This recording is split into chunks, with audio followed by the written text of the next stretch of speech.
अस्सलामुअलैकुम। और आपको इस कोर्स में मैं खुश आमदीद कहता हूँ।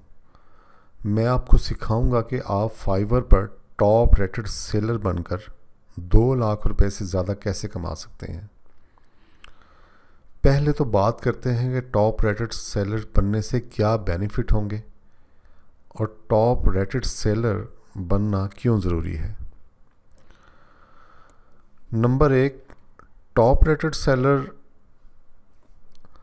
को लेवल 0 से 15 से 18 मरतबा, लेवल ए से 7 से 8 मरतबा और लेवल 2 से 4 से 3 मरतबा ज़्यादा काम मिलता है। इसके अलावा फाइवर्स अपनी प्रमोशंस, अपनी ईमेल्स में भी टॉप रेटेड सेलर्स की गिग्स को प्रमोट करता है। इसका मतलब कि आप एक दफ़ा अगर टॉप रेटेड सेलर में आ गए तो फिर बहुत अच्छी कमाई शुरू हो जाएगी।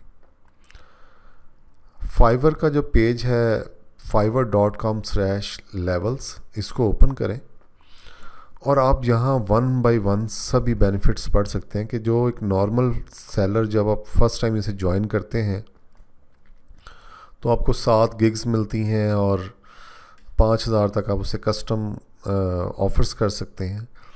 इसी तरह ही आप लेवल 1 सेलर बनते हैं, फिर लेवल 2 और फिर टॉप रेटेड सेलर बनना कोई बहुत बड़ा काम नहीं, कोई मुश्किल काम नहीं, बड़ी आसानी से बन सकते हैं। इस पेज को ज़रा आप गौर से पढ़ लीजिएगा, इससे आपको आइडिया हो जाएगा कि टॉप रेटेड सेलर का क्या बेनिफिट है।